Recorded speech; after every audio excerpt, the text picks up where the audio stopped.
This is Green Seas, the podcast by Tradewinds about sustainability and the business of the ocean. I'm Eric Priante Martin, and today we're looking at the challenge of providing green methanol at a price that shipping is willing to pay.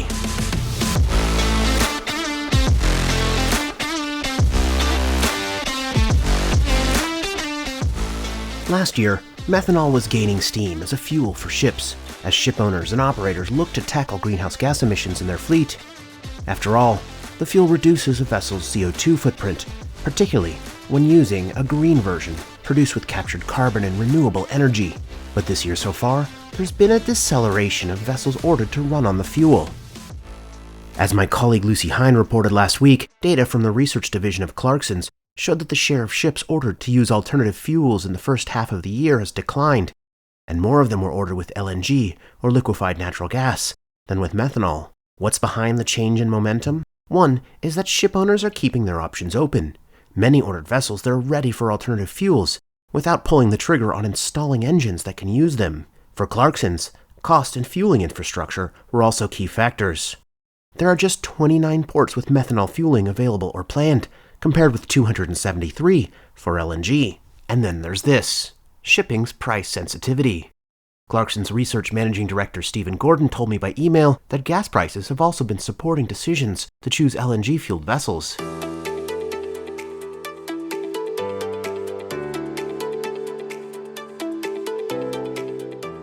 Even A.P. Moller Maersk, the Danish shipping giant that's been a pioneer in methanol-fueled vessels, has been booking vessels powered by LNG instead.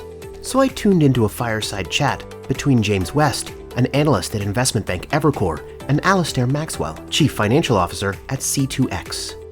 C2X is a producer of green methanol that has Maersk as both a major customer and shareholder. And Maersk's largest shareholder, A.P. Moller Holding, has the majority stake in C2X. West asked Maxwell about the customers that C2X has, shipping being a key one.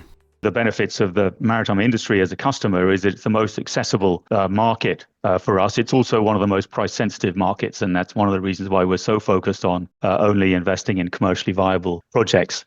West, who covers green tech for Evercore, asked Maxwell about the challenges of scaling up green fuel production. The CFO said C2X won't invest in a project that can't be scaled up to 1 million tons of methanol production per year. In terms of what are the constraints, the primary constraint is feedstock. Whether that is woody biomass, whether it's agricultural waste, corn stovers, municipal waste, that tends to be the primary constraint on scalability. But you also need access to renewable power.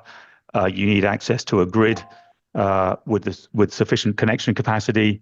Scalability may be impacted by the availability, both at cost and time of build of electrolyzers, transformers, and so on. For some of which there are significant supply chain challenges today.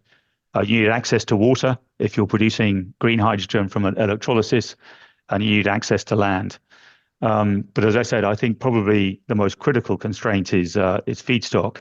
And he said, for some green methanol projects, another constraint is demand, though Maxwell said his company doesn't have that problem. He said gray methanol, the conventional kind made out of natural gas, can cost some $400 to $600 per ton. C2X tries to keep its greener methanol below the $1,000 per ton range, because any price above that makes it hard to find long-term demand, especially in price-sensitive shipping.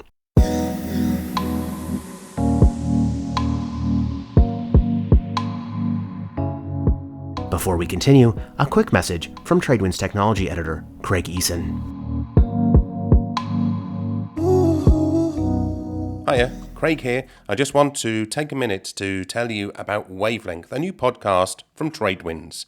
It's a weekly dive into some of the top news as seen from the Tradewinds editorial staff with insights from experts within our industries. So, to keep your finger on the pulse of the shipping and maritime sectors, search for Tradewinds Wavelength on Spotify, Acast, or any of the podcast platforms that you use, and then click to follow or subscribe. Or you can visit tradewindsnews.com and search for podcasts there too. That's Tradewinds Wavelength Podcast, a new weekly podcast for both subscribers and non-subscribers alike.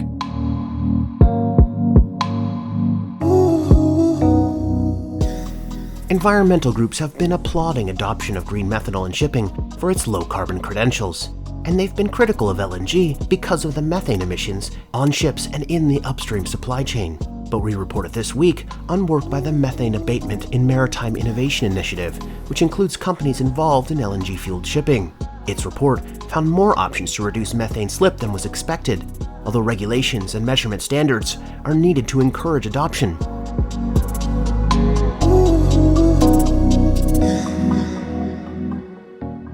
And as those companies work to make LNG a greener alternative, shipping is still looking to methanol as an important part of the decarbonization puzzle.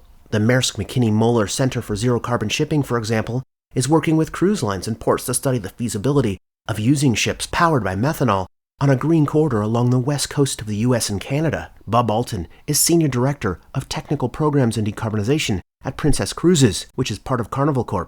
He told a recent webinar by the center that he's hopeful that the study will provide a better understanding of methanol infrastructure and the availability of green methanol at scale. And he said also important is cost. No doubt that the availability of alternative cost-competitive maritime fuels at scale is a key issue today.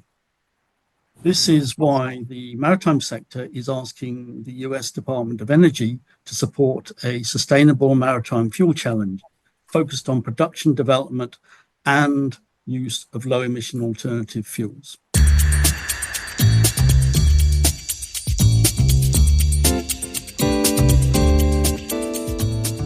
For more on sustainability and shipping, visit tradewindsnews.com/sustainability. To get the Green Seas newsletter in your inbox, visit tinyurl.com/greenseas.